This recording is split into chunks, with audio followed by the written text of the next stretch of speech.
இன்றைக்கி ஈவினிங் பார்த்திங்கன்னா ஷாப்லேருந்து வீட்டுக்கு வந்து சமையல் செய்ய வீட்டுக்கு வந்தாச்சு. என்ன சமையல்னு பார்த்திங்கன்னா வெண்டைக்காய் காரக்குழம்பு, கோஸ் பொரியல், ரைஸு, சப்பாத்தின்னு வகை வகையாக செஞ்சுன்னுருந்தேன். பிள்ளைகளும் ரொம்ப ஹாப்பி ஆகிட்டாங்க. அதுக்கப்புறம் பாத்திரம் கழுவிட்டு பூஜை பண்ணலாம், இன்றைக்கி சிறப்பான பூஜையாக பண்ணலான்னுட்டு இன்றைக்கி ஆடி செவ்வாய்ன்றதுனால சிறப்பாக முருகருக்கும் சேர்த்து ரொம்ப நல்லாவே பூஜை பண்ணியிருந்தேன்.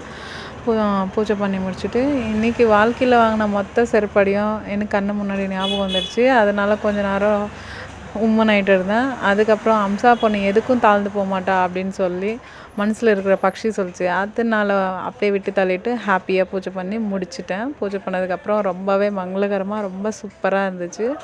பாசிட்டிவ் வைப்ஸு கன்ஃபார்ம் நம்மளை தேடி வரும் அப்படின்னு நினச்சி அதுக்கப்புறம் ஷாப்புக்கு கிளம்பி போய் 2 ப்ளவுஸு செஞ்சு எல்லாம் ஸ்டிச் பண்ணி ஷாப்லேயும் க்ளீன் பண்ணி எல்லாம் முடிச்சுட்டு ஷாப்பும் க்ளீன் பண்ணி 11 மணிக்கு அப்படியே வந்து வீட்டுக்கு வந்து நிம்மதியாக சாப்பிட்டு தூங்கி ஆயிடுச்சு.